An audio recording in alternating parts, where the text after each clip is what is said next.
ನಮಸ್ಕಾರ ಪ್ರಿಯ ವೀಕ್ಷಕರೇ, ನಿಮಗೆಲ್ಲರಿಗೂ ನಮ್ಮ ಹೊಂಗಿರಣ ಯೂಟ್ಯೂಬ್ ಚಾನಲ್ಗೆ ಆತ್ಮೀಯ ಸ್ವಾಗತ. ನಿಮ್ಮ ಅಮೂಲ್ಯ ಸಮಯವನ್ನು ಕೊಟ್ಟು ನಮ್ಮ ವಿಡಿಯೋಗಳನ್ನು ವೀಕ್ಷಿಸುತ್ತಿರುವುದಕ್ಕೆ ಹಾಗೂ ನಮ್ಮ ಚಾನಲನ್ನು ಸಬ್ಸ್ಕ್ರೈಬ್ ಮಾಡಿರುವುದಕ್ಕೆ ಧನ್ಯವಾದಗಳು. ಇಂದಿನ ಕತೆ, ಹದ್ದು ಹೇಳಿದ 5 ಉಪದೇಶಗಳು. ಒಂದು ಹದ್ದು ಹೇಳಿತು, ಹಣ ಸಂಪಾದಿಸಬೇಕೆಂದರೆ ಈ 5 ರಹಸ್ಯಗಳನ್ನು ಎಂದಿಗೂ ಯಾರಿಗೂ ಹೇಳಬೇಡಿ ಎಂದು. ನಿಮಗೆ ಗೊತ್ತಿದೆಯೇ, ಆ ಒಬ್ಬ ಸಾಮಾನ್ಯ ಆಫೀಸಿಗೆ ಹೋಗುವ ಹುಡುಗನಿಗೆ ಒಂದು ವೃದ್ಧ ಹದ್ದು ಯಶಸ್ಸಿನ ಆ 5 ರಹಸ್ಯಗಳನ್ನು ತಿಳಿಸಿಕೊಟ್ಟಿತು. ಅದರ ನಂತರ ಅವನ 15,000 ಸಂಬಳದ ನೌಕರಿಯ ಜೀವನವು ಕೋಟಿಗಟ್ಟಲೆ ಹಣದ ಜೀವನವನ್ನಾಗಿ ಬದಲಾಯಿತು. ಇದು ಯಾವುದೇ ಬರೀ ಕಲ್ಪನೆಯಲ್ಲ, ಬದಲಾಗಿ ತತ್ವಗಳ ಆ ಗಹನವಾದ ತಿಳುವಳಿಕೆಯಾಗಿದೆ. ಇದನ್ನು ದೊಡ್ಡ ದೊಡ್ಡ ಯಶಸ್ವಿ ಜನರು ತಮ್ಮ ಜೀವನದಲ್ಲಿ ಅಳವಡಿಸಿಕೊಳ್ಳುತ್ತಾರೆ, ಆದರೆ ಯಾರಿಗೂ ಹೇಳುವುದಿಲ್ಲ.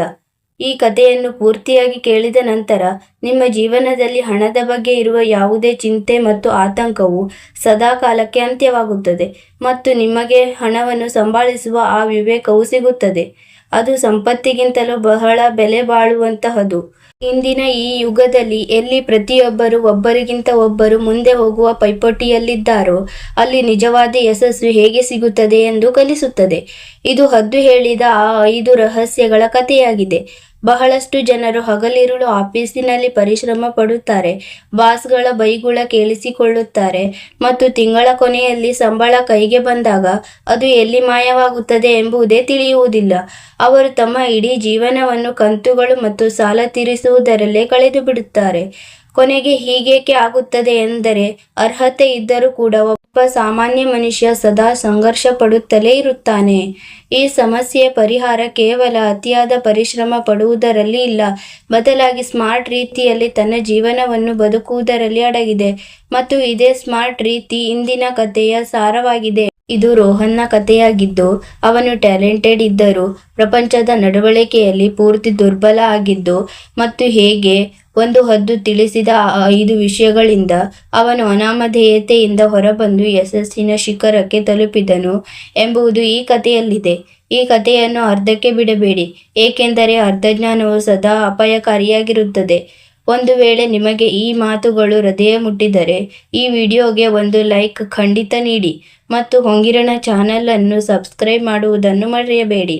ಹಾಗಾದರೆ ಬನ್ನಿ ಈ ಪ್ರೇರಣಾದಾಯಕ ಕತೆ ಪ್ರಾರಂಭಿಸೋಣ. ಇದು ಮಾಯಾಪುರದ ಕಥೆಯಾಗಿದೆ. ಮಾಯಾಪುರ ಒಂದು ಮಹಾನಗರ. ಅದು ಎಂದೂ ಮಲಗುವುದಿಲ್ಲ. ಅಲ್ಲಿನ ರಸ್ತೆಗಳಲ್ಲಿ ಗಾಡಿಗಳು ನರಗಳಲ್ಲಿ ರಕ್ತ ಓಡುವಂತೆ ಓಡುತ್ತವೆ. ಎತ್ತರವಾದ ಗಾಜಿನ ಕಟ್ಟಡಗಳು ಆಕಾಶದ ಜೊತೆ ಮಾತನಾಡುತ್ತಿದ್ದವು ಮತ್ತು ಈ ಕಟ್ಟಡಗಳ ಒಳಗಡೆ ಲಕ್ಷಾಂತರ ಜನರು ತಮ್ಮ ಸಣ್ಣ ದೊಡ್ಡ ಕನಸುಗಳನ್ನು ಹೊತ್ತು ಪ್ರತಿದಿನ ಬೆಳಿಗ್ಗೆ ಬರುತ್ತಿದ್ದರು. ಇದೇ ಮಾಯಾಪುರದ ಒಂದು ದೊಡ್ಡ ಮಲ್ಟಿನ್ಯಾಷನಲ್ ಕಂಪನಿ. ಗ್ಲೋಬಲ್ ಟೆಕ್ ಸೊಲ್ಯೂಷನ್ಸ್ನ 12ನೇ ಫ್ಲೋರ್ನಲ್ಲಿ ರೋಹನ್ ಎಂಬ ಹೆಸರಿನ ಒಬ್ಬ ಯುವಕ ಕೆಲಸ ಮಾಡುತ್ತಿದ್ದನು. ರೋಹನ್ ಒಂದು ಸಣ್ಣ ಹಳ್ಳಿಯಿಂದ ಬಂದಿದ್ದನು. ಅವನ ವೃದ್ಧ ಪೋಷಕರು ಅಲ್ಲಿ ವಾಸಿಸುತ್ತಿದ್ದರು. ಅವನ ತಂದೆ ತನ್ನ ಇಡೀ ಜೀವಮಾನದ ಉಳಿತಾಯದ ಹಣವನ್ನು ಮತ್ತು ತನ್ನ ಪೂರ್ವಜರ ಸ್ವಲ್ಪ ಜಮೀನನ್ನು ಒಬ್ಬ ಬಡ್ಡಿ ವ್ಯಾಪಾರಿಯ ಹತ್ತಿರ ಅಡವಿಟ್ಟು ಅವನನ್ನು ಓದಿಸಿದರು. ಇದರಿಂದ ಮಗ ದೊಡ್ಡ ವ್ಯಕ್ತಿಯಾಗಲಿ ಮತ್ತು ಕುಟುಂಬದ ಮೇಲಿರುವ ಬಡತನದ ಕಳಂಕವು ಸದಾ ಕಾಲಕ್ಕೆ ಅಳಿಸಿ ಹೋಗಲಿ ಎಂದು. ಅವನ ತಾಯಿ ಹೆಚ್ಚಾಗಿ ಅನಾರೋಗ್ಯದಿಂದ ಇರುತ್ತಿದ್ದರು. ಅವಳ ಮೊಣಕಾಲುಗಳಲ್ಲಿ ನೋವಿತ್ತು ಮತ್ತು ತಂದೆಯ ಸಣ್ಣ ಕೃಷಿಯಿಂದ ಮನೆಯ ಖರ್ಚು ಮತ್ತು ಅಮ್ಮನ ಔಷಧಿಗಳನ್ನು ಸಂಭಾಳಿಸುವುದು ಬಹಳ ಕಷ್ಟವಾಗಿತ್ತು. ರೋಹನ್ ಇಡೀ ಕುಟುಂಬದ ಏಕೈಕ ಭರವಸೆಯ ಕಿರಣವಾಗಿದ್ದನು. ಅವನ ಕಣ್ಣುಗಳಲ್ಲಿ ಒಂದೇ ಕನಸಿತ್ತು, ಹಣ ಸಂಪಾದಿಸಿ ಅವನು ತನ್ನ ಪೋಷಕರಿಗೆ ಒಂದು ಆರಾಮದಾಯಕ ಜೀವನ ನೀಡುವಂತಾಗಬೇಕು ಎನ್ನುವುದು. ತಂದೆಯ ಸಾಲ ತೀರಿಸಿ ಅವರ ಅಡವಿಟ್ಟ ಜಮೀನನ್ನು ಬಿಡಿಸಬೇಕು ಮತ್ತು ತನ್ನ ತಾಯಿಯನ್ನು ನಗರದ ಅತಿ ದೊಡ್ಡ ಆಸ್ಪತ್ರೆಯಲ್ಲಿ ಉತ್ತಮವಾದ ಚಿಕಿತ್ಸೆ ಕೊಡಿಸಬೇಕು ಎಂಬುದು ಅವನ ಕನಸಾಗಿತ್ತು. ಅವನು ಒಬ್ಬ ಅತ್ಯುತ್ತಮ ಡಿಜಿಟಲ್ ಆರ್ಟಿಸ್ಟ್ ಮತ್ತು ಕೋಡರ್ ಆಗಿದ್ದನು. ಅವನ ಮೆದುಳಿನಲ್ಲಿ ಅಂತಹ ವಿಶಿಷ್ಟ ಐಡಿಯಾಗಳು ಬರುತ್ತಿದ್ದವು. ಅವು ಕಂಪನಿಯ ದೊಡ್ಡ ದೊಡ್ಡ ಸಂಕೀರ್ಣ ಪ್ರಾಜೆಕ್ಟ್ಗಳನ್ನು ಕೂಡ ಕ್ಷಣಾರ್ಧದಲ್ಲಿ ಸುಲಭಗೊಳಿಸುತ್ತಿದ್ದವು. ಅವನ ಕೆಲಸ ಮಾತನಾಡುತ್ತಿತ್ತು, ಆದರೆ ಅವನು ಸ್ವತಃ ಮೌನವಾಗಿದ್ದನು. ಇದೇ ಮೌನದ ಬೆಲೆಯನ್ನು ಅವನು ತನ್ನ ಸಂಬಳದ ರೂಪದಲ್ಲಿ ಪಾವತಿಸಬೇಕಾಗಿತ್ತು. ಅದು ತಿಂಗಳಿಗೆ ಕೇವಲ 15,000 ರೂಪಾಯಿ ಆಗಿತ್ತು. ಈ ಹೆಚ್ಚುತ್ತಿರುವ ಹಣದುಬ್ಬರದ ಕಾಲದಲ್ಲಿ ಮಾಯಾಪುರದಂತಹ ನಗರದಲ್ಲಿ ಜೀವನ ನಡೆಸುವುದು ಅದೆಷ್ಟು ಕಷ್ಟ ಎಂಬುದು ರೋಹನನಿಗಿಂತ ಹೆಚ್ಚಾಗಿ ಬೇರೆ ಯಾರಿಗೂ ತಿಳಿದಿರಲಿಕ್ಕಿಲ್ಲ. ಅವನು ಒಂದು ಸಣ್ಣ ತೇವಭರಿತ ಕೋಣೆಯಲ್ಲಿ, ಅಂದರೆ ಎಲ್ಲಿ ಹಗಲಿನಲ್ಲೂ ಸೂರ್ಯನ ಬೆಳಕು ಬರುತ್ತಿರಲಿಲ್ಲವೋ ಅಲ್ಲಿ ಇನ್ನೂ ಇಬ್ಬರು ಹುಡುಗರ ಜೊತೆ ಇರುತ್ತಿದ್ದನು. ಅವನು ಪ್ರತಿದಿನ ಬೆಳಿಗ್ಗೆ ಕಿಕ್ಕಿರಿದು ತುಂಬಿದ್ದ ಲೋಕಲ್ ಟ್ರೇನ್ನ ಜನಸಂದಣಿಯಲ್ಲಿ ನೂಕಾಟದಿಂದ ಬೆವರಿನಿಂದ ಪೂರ್ತಿ ನೆನೆದು ಆಫೀಸ್ ತಲುಪುತ್ತಿದ್ದನು ಮತ್ತು ತಡರಾತ್ರಿಯವರೆಗೆ ಕೆಲಸ ಮಾಡಿ ಸುಸ್ತಾಗಿ ತನ್ನ ಆ ಸಣ್ಣ ಕೋಣೆಗೆ ಮರಳುತ್ತಿದ್ದನು. ತಿಂಗಳ ಕೊನೆಯಲ್ಲಿ ಸಂಬಳ ಬಂದ ತಕ್ಷಣ ಅವನು ಅದರ ದೊಡ್ಡ ಭಾಗವನ್ನು ತನ್ನ ಹಳ್ಳಿಗೆ ಕಳುಹಿಸುತ್ತಿದ್ದನು ಮತ್ತು ಉಳಿದ ಅಲ್ಪ ಸ್ವಲ್ಪ ಹಣದಿಂದ ಹೇಗೋ ಮಾಡಿ ಒಂದು ತಿಂಗಳು ದೂಡುತ್ತಿದ್ದನು. ಹಲವಾರು ಬಾರಿ ತಿಂಗಳ ಕೊನೆಯ ದಿನಗಳಲ್ಲಿ ಅವನ ಹತ್ತಿರ ಊಟಕ್ಕೂ ಕೂಡ ಹಣ ಉಳಿಯುತ್ತಿರಲಿಲ್ಲ. ಇಷ್ಟೊಂದು ಪರಿಶ್ರಮ ಮತ್ತು ಅಸಾಧಾರಣ ಅರ್ಹತೆ ಇದ್ದರೂ ಸಹ ಅವನಿಗೆ ಸಿಗಬೇಕಾದ ಆ ಗುರುತು, ಅವನ ಹಕ್ಕು ಅವನಿಗೆ ಸಿಗುತ್ತಿರಲಿಲ್ಲ. ಅವನ ಸಂಕಷ್ಟದ ಕಾರಣ ಅವನ ನೇರ ನಡವಳಿಕೆ ಮತ್ತು ಮುಗ್ಧತೆಯಾಗಿತ್ತು. ಅವನಿಗೆ ಆಫೀಸಿನ ರಾಜಕೀಯ, ಅಂದರೆ ಜನರು ಯಾವುದನ್ನು ಕಾರ್ಪೊರೇಟ್ ಪಾಲಿಟಿಕ್ಸ್ ಎನ್ನುತ್ತಾರೋ ಅದು ಸ್ವಲ್ಪವೂ ಅರ್ಥವಾಗುತ್ತಿರಲಿಲ್ಲ. ಅವನು ಸದ್ದಿಲ್ಲದೆ ತನ್ನ ಸೀಟ್ ಮೇಲೆ ಕುಳಿತು ತನ್ನ ಕೆಲಸ ಮಾಡುತ್ತಿದ್ದನು. ಇದೇ ಆಫೀಸಿನಲ್ಲಿ ಸಮೀರ್ ಎಂಬ ಹೆಸರಿನ ಇನ್ನೊಬ್ಬ ಉದ್ಯೋಗಿ ಇದ್ದನು. ಸಮೀರ್ ಕೆಲಸದಲ್ಲಿ ಸಾಧಾರಣನಾಗಿದ್ದನು, ಆದರೆ ಅವನ ನಾಲಿಗೆ ಕತ್ತರಿಯಂತೆ ಹರಿತವಾಗಿತ್ತು ಮತ್ತು ಮೆದುಳು ನರಿಯಂತೆ ಚಾಲಾಕಿಯಾಗಿತ್ತು. ಬಾಸ್ನ ಸುಳ್ಳು ಹೊಗಳಿಕೆ ಮಾಡುವುದು, ಇತರರ ಕೆಲಸದ ಕ್ರೆಡಿಟ್ ಅನ್ನು ತಾನೇ ತೆಗೆದುಕೊಳ್ಳುವುದು ಮತ್ತು ಯಾರ ಜೊತೆ ಹೇಗೆ ನಡೆದುಕೊಳ್ಳಬೇಕು ಎನ್ನುವುದು ಅವನಿಗೆ ಚೆನ್ನಾಗಿ ತಿಳಿದಿತ್ತು. ಅವನು ಹೆಚ್ಚಾಗಿ ಬಾಸ್ಗಾಗಿ ಮನೆಯಿಂದ ಊಟ ತರುತ್ತಿದ್ದನು ಮತ್ತು ಅವರ ಪ್ರತಿ ಮಾತಿಗೂ ಗುಟ್ಟುತ್ತಿದ್ದನು. ಅವನು ರೋಹನ್ನ ಅರ್ಹತೆ ಕಂಡು ಒಳಗೊಳಗೆ ಉರಿಯುತ್ತಿದ್ದನು ಮತ್ತು ಸದಾ ಅವನನ್ನು ದುರ್ಬಲವಾಗಿಸುವ ಅವಕಾಶದ ಹುಡುಕಾಟದಲ್ಲಿರುತ್ತಿದ್ದನು. ಹಲವಾರು ಬಾರಿ ಅವನು ರೋಹನ್ನ ಸಣ್ಣ ಪುಟ್ಟ ಐಡಿಯಾಗಳನ್ನು ಬಾಸ್ ಮುಂದೆ ಹೇಗೆ ಪ್ರೆಸೆಂಟ್ ಮಾಡಿದ್ದ, ಅಂದರೆ ಅವು ತನ್ನ ಸ್ವಂತದ್ದು ಎಂಬಂತೆ, ಮತ್ತು ರೋಹನ್ ಮೌನವಾಗಿರುತ್ತಿದ್ದನು, ಏಕೆಂದರೆ ಅವನಿಗೆ ಜಗಳವಾಡುವುದು ಅಥವಾ ಯಾರ ಜೊತೆಯೂ ವಾದ ಮಾಡುವುದು ಇಷ್ಟವಿರಲಿಲ್ಲ. ಒಂದು ದಿನ ಕಂಪನಿಯ ಸಿಇಒ ಒಂದು ಬಹಳ ದೊಡ್ಡ ಘೋಷಣೆ ಮಾಡಿದರು. ಅದು ಇಡೀ ಆಫೀಸಿನ ವಾತಾವರಣದಲ್ಲಿ ಒಂದು ಸಂಚಲನ ಮೂಡಿಸಿತು. ಕಂಪನಿಗೆ ಜಪಾನಿನ ಒಂದು ಬಹಳ ದೊಡ್ಡ ಕ್ಲೈಂಟ್ಸ್ ಯೋಚಿಸದ ಕಾರ್ಪೊರೇಷನ್ಗಾಗಿ ಒಂದು ಪೂರ್ಣ ಹೊಸದಾದ ಮತ್ತು ಕ್ರಾಂತಿಕಾರಕ ಸಾಫ್ಟ್ವೇರ್ ನಿರ್ಮಿಸಬೇಕಿತ್ತು. ಈ ಪ್ರಾಜೆಕ್ಟ್ನ ಹೆಸರು ಪ್ರಾಜೆಕ್ಟ್ ಜಿನೇತ್ ಆಗಿತ್ತು. ಇದು ಕಂಪನಿಗೆ ಬಹಳ ಮಹತ್ವದ ಪ್ರಾಜೆಕ್ಟ್ ಆಗಿತ್ತು, ಏಕೆಂದರೆ ಇದರಿಂದ ಕಂಪನಿಗೆ ಅಂತಾರಾಷ್ಟ್ರೀಯ ಮಾರುಕಟ್ಟೆಯಲ್ಲಿ ಒಂದು ಹೊಸ ಗುರುತು ಸಿಗಲಿತ್ತು. ಯಾವ ಟೀಮ್ ಅತಿ ಉತ್ತಮವಾದ ಮತ್ತು ಅತಿ ವಿಶಿಷ್ಟವಾದ ಐಡಿಯಾ ಪ್ರೆಸೆಂಟ್ ಮಾಡುತ್ತದೋ ಆ ಟೀಮ್ನ ಲೀಡರ್ಗೆ ನೇರವಾಗಿ ಅಸಿಸ್ಟೆಂಟ್ ಪ್ರಾಜೆಕ್ಟ್ ಮ್ಯಾನೇಜರ್ ಸ್ಥಾನಕ್ಕೆ ಪ್ರಮೋಟ್ ಮಾಡಲಾಗುವುದು ಎಂದು ಘೋಷಣೆಯಾಯಿತು. ಜೊತೆಗೆ 5 ಲಕ್ಷ ರೂಪಾಯಿ ಬೋನಸ್ ಮತ್ತು ಜಪಾನ್ನಲ್ಲಿ ಕ್ಲೈಂಟ್ ಜೊತೆ ಕೆಲಸ ಮಾಡುವ ಅವಕಾಶವೂ ಸಿಗಲಿದೆ ಎಂದು. ಇದನ್ನು ಕೇಳುತ್ತಿದ್ದಂತೆ ಇಡೀ ಆಫೀಸಿನಲ್ಲಿ ಒಂದು ಪೈಪೋಟಿ ಪ್ರಾರಂಭವಾಯಿತು.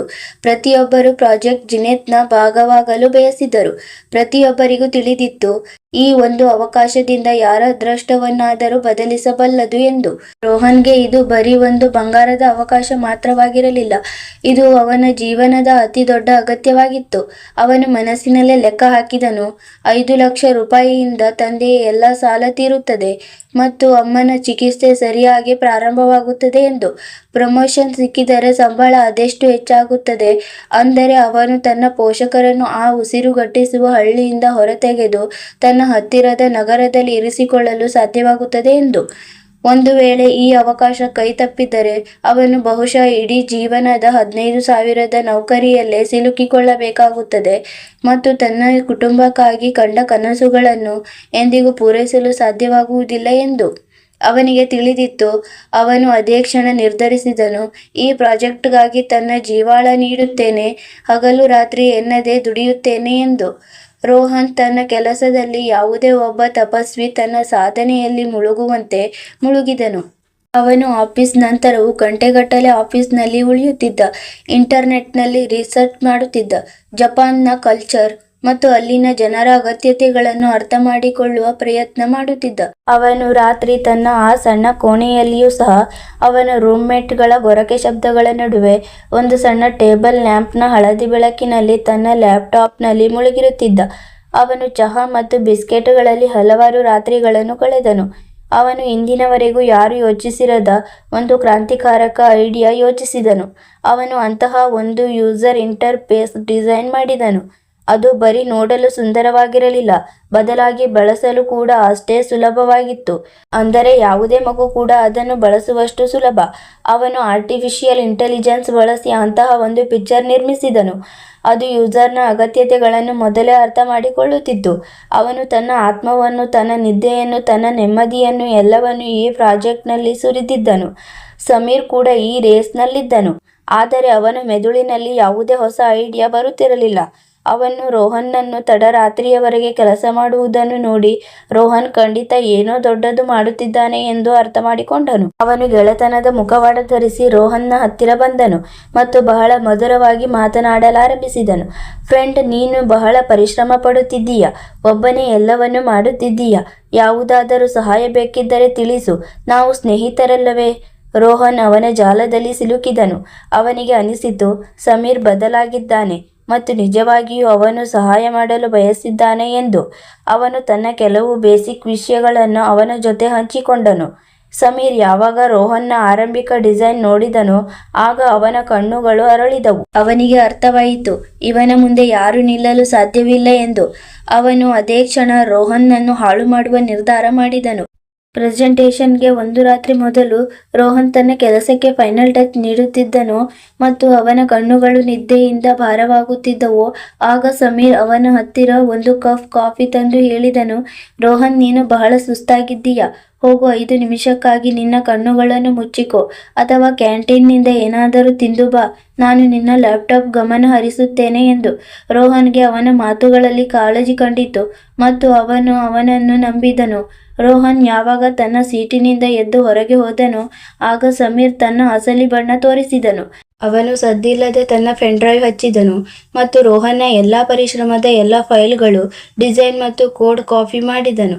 ಆದರೆ ಹಾಗೆಯೇ ಕಾಪಿ ಮಾಡಿದರೆ ಅವನು ಸಿಕ್ಕಿಹಾಕಿಕೊಳ್ಳುತ್ತಾನೆ ಎಂದು ಅವನಿಗೆ ತಿಳಿದಿತ್ತು. ಅದಕ್ಕಾಗಿ ಅವನು ಇನ್ನೊಂದು ಕೆಟ್ಟ ತಂತ್ರ ನಡೆಸಿದನು. ಅವನು ರೋಹನ್ನ ಒರಿಜಿನಲ್ ಪ್ರೆಸೆಂಟೇಷನ್ ಫೈಲ್ನಲ್ಲಿ ಒಂದು ಸಣ್ಣ ವೈರಸ್ ಹಾಕಿದನು. ಅದರಿಂದ ಫೈಲ್ ಮೇಲೆ ಸರಿಯಾಗಿ ಕಾಣುತ್ತಿತ್ತು, ಆದರೆ ಪ್ರೆಸೆಂಟೇಷನ್ ಸಮಯದಲ್ಲಿ ಮಧ್ಯದಲ್ಲಿ ಸಿಲುಕಿಕೊಳ್ಳುತ್ತಿತ್ತು ಮತ್ತು ಕೆಲವು ಮುಖ್ಯ ಸ್ಲೈಡ್ಗಳು ತಾನಾಗಿಯೇ ಡಿಲೀಟ್ ಆಗುತ್ತಿದ್ದವು. ಮರುದಿನ ಕಾನ್ಫರೆನ್ಸ್ ಹಾಲಿನಲ್ಲಿ ಕಂಪನಿಯ ಎಲ್ಲ ದೊಡ್ಡ ಅಧಿಕಾರಿಗಳು ಮತ್ತು ಸಿಇಒ ಕುಳಿತಿದ್ದರು. ವಾತಾವರಣದಲ್ಲಿ ಒಂದು ಒತ್ತಡ ಮತ್ತು ಕುತೂಹಲವಿತ್ತು. ಒಂದೊಂದಾಗಿ ಎಲ್ಲ ಟೀಮ್ಗಳು ತಮ್ಮ ಐಡಿಯಾ ತೋರಿಸುತ್ತಿದ್ದವು. ಸಮೀರ್ ರೋಹನ್ನ ಐಡಿಯಾದಿಂದ ಕದ್ದಿದ್ದ ಕೆಲವು ಭಾಗಗಳನ್ನು ತಿರುಚಿ ಮತ್ತು ತನ್ನ ಕೆಲವು ನೀರಸವಾದ ಐಡಿಯಾಗಳ ಜೊತೆ ಸೇರಿಸಿ ಪ್ರೆಸೆಂಟ್ ಮಾಡಿದನು. ಅದು ಯಾರಿಗೂ ಇಷ್ಟವಾಗಲಿಲ್ಲ. ಆಮೇಲೆ ರೋಹನ್ನ ಸರದಿ ಬಂತು. ಅವನು ಪೂರ್ಣ ಆತ್ಮವಿಶ್ವಾಸದಿಂದ ಸ್ಟೇಜ್ ಮೇಲೆ ಹೋದನು. ಅವನಿಗೆ ತನ್ನ ಪರಿಶ್ರಮದ ಮೇಲೆ ಪೂರ್ಣ ನಂಬಿಕೆ ಇತ್ತು. ಆದರೆ ಅವನು ಪ್ರೆಸೆಂಟೇಷನ್ ಪ್ರಾರಂಭಿಸುತ್ತಿದ್ದಂತೆ ಎಲ್ಲವೂ ಅಸ್ತವ್ಯಸ್ತವಾಗಲಾರಂಭಿಸಿತು. ಸ್ಲೈಡ್ಗಳು ತಾವಾಗಿಯೇ ಬದಲಾಗುತ್ತಿದ್ದವು, ಡಿಸೈನ್ ಕೆಟ್ಟು ಹೋದಂತೆ ಕಾಣುತ್ತಿತ್ತು ಮತ್ತು ಅತಿ ಮುಖ್ಯವಾದ ಭಾಗ ಯಾವುದರಲ್ಲಿ ಅವನು ತನ್ನ ಅತಿ ವಿಶಿಷ್ಟವಾದ ಪಿಕ್ಚರ್ ವಿವರಿಸಿದನೋ ಅದು ಓಪನ್ ಆಗಲೇ ಇಲ್ಲ. ರೋಹನ್ ಮುಖ ಬೆವರಿನಿಂದ ನೆನೆಯಿತು. ಅವನು ಗಾಬರಿಯಲ್ಲಿ ಏನು ಮಾತನಾಡಲು ಸಾಧ್ಯವಾಗಲಿಲ್ಲ. ಎಲ್ಲರೂ ಅವನನ್ನು ನೋಡಿ ನಗಲಾರಂಭಿಸಿದರು. ಕೆಲವು ಜನರು ಪಿಸುಮಾತಿನಲ್ಲಿ, ಇಷ್ಟೊಂದು ದೊಡ್ಡ ಜವಾಬ್ದಾರಿಗೆ ಈ ಹುಡುಗ ಅದೆಷ್ಟು ಬೇಜವಾಬ್ದಾರಿಯಾಗಿದ್ದಾನೆ ಎಂದು ಹೇಳುತ್ತಿದ್ದರು. ಸಮೀರ್ ತನ್ನ ಸೀಟ್ನಲ್ಲಿ ಕುಳಿತು ಒಳಗೊಳಗೆ ಬಹಳ ಖುಷಿ ಪಡುತ್ತಿದ್ದನು. ಅವನಿಗೆ ಅನಿಸಿತು ತಾನು ರೋಹನ್ನನ್ನು ಸದಾ ಕಾಲಕ್ಕೆ ಮುಗಿಸಿಬಿಟ್ಟೆ ಎಂದು.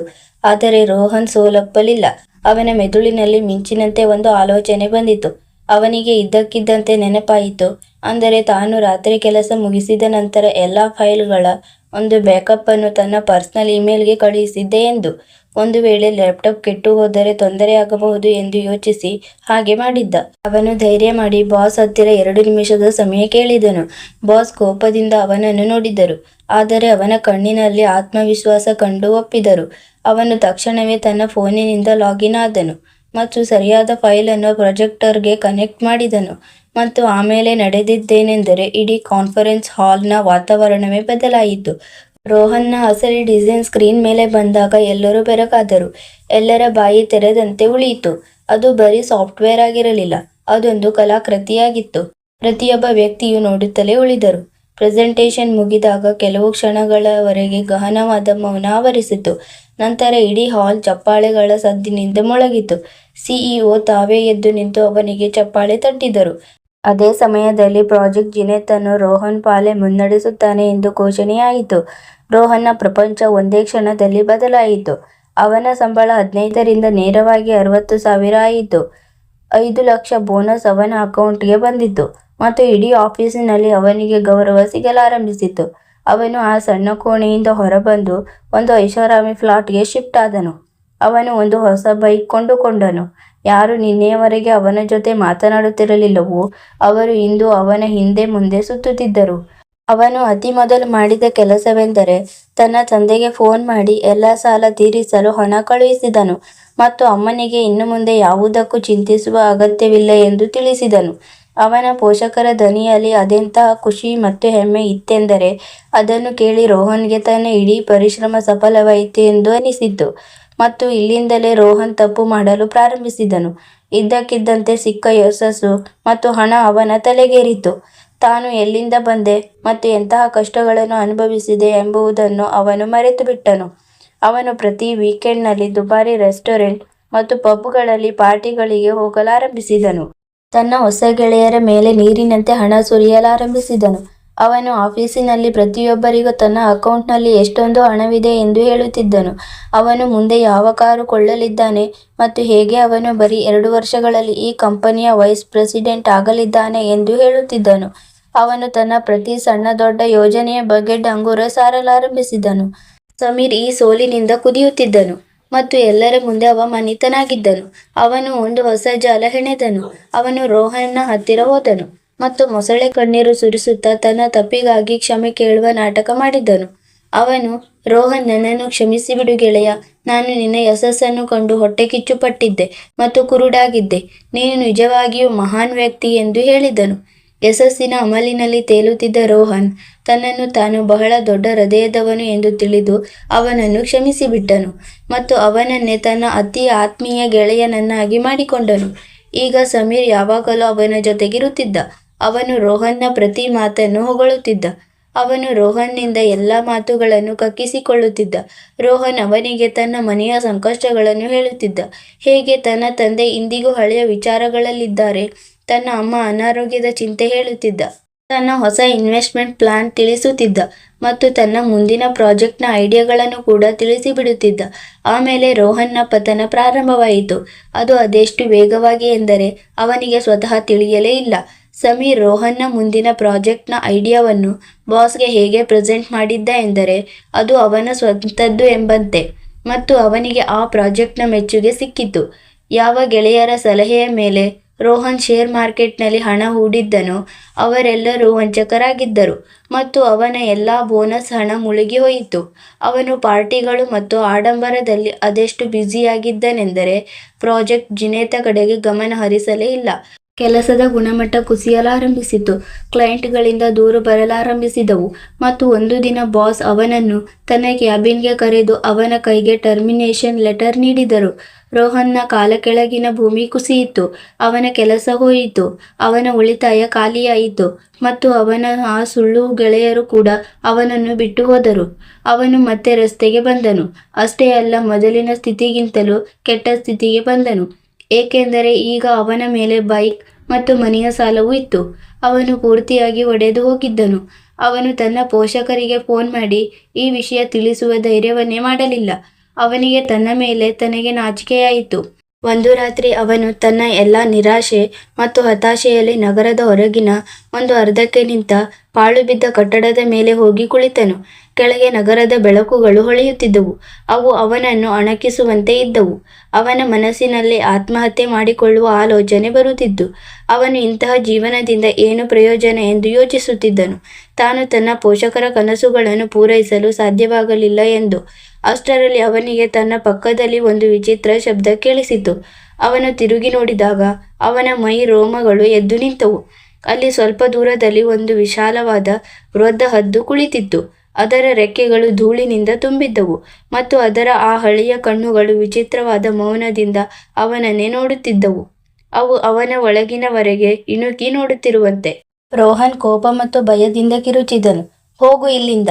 ಏನು, ನೀನು ಕೂಡ ನಾನು ಸಾಯುವುದನ್ನೇ ಕಾಯುತ್ತಿದ್ದೀಯಾ? ಹದ್ದು ತನ್ನ ಜಾಗದಿಂದ ಅಲುಗಾಡಲಿಲ್ಲ. ಅಷ್ಟರಲ್ಲಿ ಒಂದು ಗಹನವಾದ ಶಾಂತವಾದ ಮಾನವ ಧ್ವನಿ ಆ ಪಾಳುಬಿದ್ದ ಚಾವಣಿಯ ಮೇಲೆ ಮೊಳಗಿತು. ನೀನು ಸಾಯುವುದನ್ನಲ್ಲ, ನೀನು ಎಚ್ಚರವಾಗುವುದನ್ನು ಕಾಯುತ್ತಿದ್ದೇನೆ. ಮೂರ್ಖನೇ, ಯಾವ ಮನುಷ್ಯನ ಮೆದುಳಿನಲ್ಲಿ ಕೋಟಿಗಟ್ಟಲೆ ಐಡಿಯಾಗಳಿರುತ್ತವೋ ಅವನು ಬರೀ ಕೆಲವು ಕಾಗದದ ಚೂರುಗಳನ್ನು ಕಳೆದುಕೊಂಡಿದ್ದಕ್ಕಾಗಿ ತನ್ನ ಪ್ರಾಣ ಕಳೆದುಕೊಳ್ಳಲು ಹೊರಟಿದ್ದಾನೆ ಎಂದು ನಾನು ಬೆರಗಾಗಿದ್ದೇನೆ. ರೋಹನ್ ಕಕ್ಕಾಬಿಕ್ಕಿಯಾದನು. ಅವನು ನಡುಗುತ್ತಾ ಕೇಳಿದನು, ನೀನು ನೀನು ಮಾತನಾಡಬಲ್ಲೆಯಾ? ಹದ್ದು ಹೇಳಿತು, ನಾನು ಬರೀ ಮಾತನಾಡುವುದಷ್ಟೇ ಅಲ್ಲ, ನೀನು ನಿನ್ನ ಕಣ್ಣುಗಳಿಂದ ನೋಡಲು ಸಾಧ್ಯವಾಗದ ಆ ಸತ್ಯವನ್ನು ನಾನು ನೋಡಬಲ್ಲೆ. ನೀನು ಕೆಲಸವನ್ನಲ್ಲ, ನೀನು ನಿನ್ನ ವಿವೇಕವನ್ನು ಕಳೆದುಕೊಂಡಿದ್ದೀಯ. ಹಣ ಸಂಪಾದಿಸುವುದು ಒಂದು ಕಲೆ ಆದರೆ ಅದನ್ನು ಜೀರ್ಣಿಸಿಕೊಳ್ಳುವುದು ಮತ್ತು ಸಂಭಾಳಿಸುವುದು ಒಂದು ಸಾಧನೆ. ನೀನು ಈ ಸಾಧನೆಯಲ್ಲಿ ಸೋತು ಹೋದೆ. ರೋಹನ್ನ ಕಣ್ಣಿನಿಂದ ಕಣ್ಣೀರು ಸುರಿಯಲಾರಂಭಿಸಿತು. ಅವನಿಗೆ ತನ್ನ ಎಲ್ಲ ತಪ್ಪುಗಳು ಒಂದು ಸಿನಿಮಾದಂತೆ ನೆನಪಾಗಲಾರಂಭಿಸಿದವು. ಅವನು ಹದ್ದಿನ ಹತ್ತಿರ ಹೋದನು ಮತ್ತು ಕೈಮುಗಿದು ಹೇಳಿದನು, ಹೇ ಜ್ಞಾನಿಯೇ, ನೀವು ಸತ್ಯ ಹೇಳುತ್ತಿದ್ದೀರಿ. ನನ್ನಿಂದ ಬಹಳ ದೊಡ್ಡ ತಪ್ಪಾಗಿದೆ. ದಯವಿಟ್ಟು ನನಗೆ ಮಾರ್ಗದರ್ಶನ ನೀಡಿ. ಆಗ ಆ ವೃದ್ಧ ಹದ್ದು ಅವನಿಗೆ ಯಶಸ್ಸಿನ ಮತ್ತು ಜೀವನದ ಆ 5 ರಹಸ್ಯಗಳನ್ನು ತಿಳಿಸಿತು. ಅವುಗಳನ್ನು ತಿಳಿದುಕೊಂಡರೆ ಯಾವ ಮನುಷ್ಯನ ಹಣೆಬರಹವನ್ನಾದರೂ ಬದಲಿಸಬಲ್ಲವು. ಆ ಪಾಳುಬಿದ್ದ ಚಾವಣಿಯ ಮೇಲೆ ನಗರದ ಜಗಮಗಿಸುವಿಕೆಯಿಂದ ದೂರ ಆ ವೃದ್ಧ ಹದ್ದು ರೋಹನ್ಗೆ ನೀಡಿದ ಜ್ಞಾನವು ಯಾವುದೇ ಪುಸ್ತಕ ಅಥವಾ ವಿಶ್ವವಿದ್ಯಾಲಯದಲ್ಲಿ ಕಲಿಸಲು ಸಾಧ್ಯವಿಲ್ಲದಾಗಿತ್ತು. ಇದು ಜೀವನ ಅನುಭವದ ಸಾರವಾಗಿತ್ತು. ಹದ್ದು ತನ್ನ ಗಹನವಾದ ಮತ್ತು ಸ್ಥಿರವಾದ ಧ್ವನಿಯಲ್ಲಿ ಹೇಳಲು ಪ್ರಾರಂಭಿಸಿತು. ಮೊದಲನೇ ರಹಸ್ಯ, ತನ್ನ ಸಂಪಾದನೆಯ ರಹಸ್ಯ.